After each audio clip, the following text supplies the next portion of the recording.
இவங்க சார்பா இவங்களுக்கு மரியாதை, ஊர் மரியாதை எதா இருந்தாலும் இவங்களை வச்சுதான் நாங்க செய்வோம். முதல் மரியாதை எங்களுக்கு பொறுத்த வரைக்கும் முதல் மரியாதை அவங்க தான். ஆமா, முதல் மரியாதை அவங்க தான்.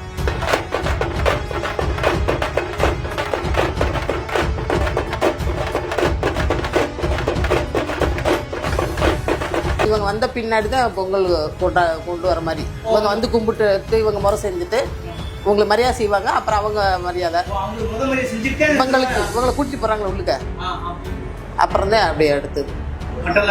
இப்ப நானே மாமான்றேன்னா இப்ப அதுல வச்சுக்கோங்க எப்படின்னு.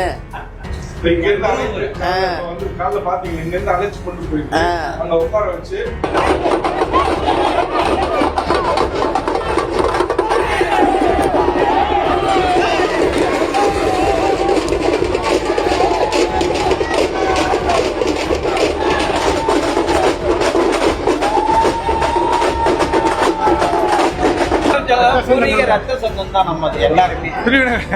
அதாவது இன்றைய காலத்துல மதத்தால நாங்க வேறையா இருக்கலாம், ஆனா ஆதி காலத்துல இருந்து நாங்க ஒரே உறவு தான், ஒரே ரத்தம் தான். ஆமா.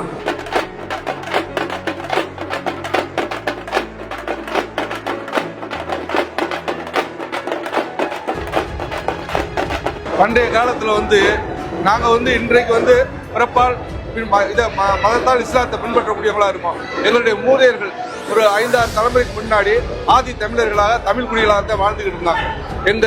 அந்த அடிப்படையில் எங்க மூதையர்கள் இந்த பிறந்த பூமியில இந்த ஊர் தான் எங்களுக்கு பூர்வீகம்.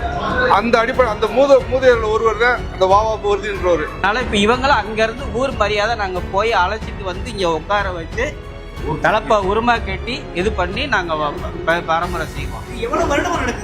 இது காலங்காலமா நடக்குது, வருஷமே சொல்ல முடியாது. சுதந்திரத்துக்கு முன்னாடி காலத்துல இருந்து நடக்குது. ஒரு மாடு இருந்துச்சு. ஆமா, இது அதுக்கு அவுத்தல் விட்டாங்களா? இப்ப இந்த ட்ரைவர் அவுத்து விட்டுருக்கீங்களா? அவங்க கோயில் எங்க அர்த்தமா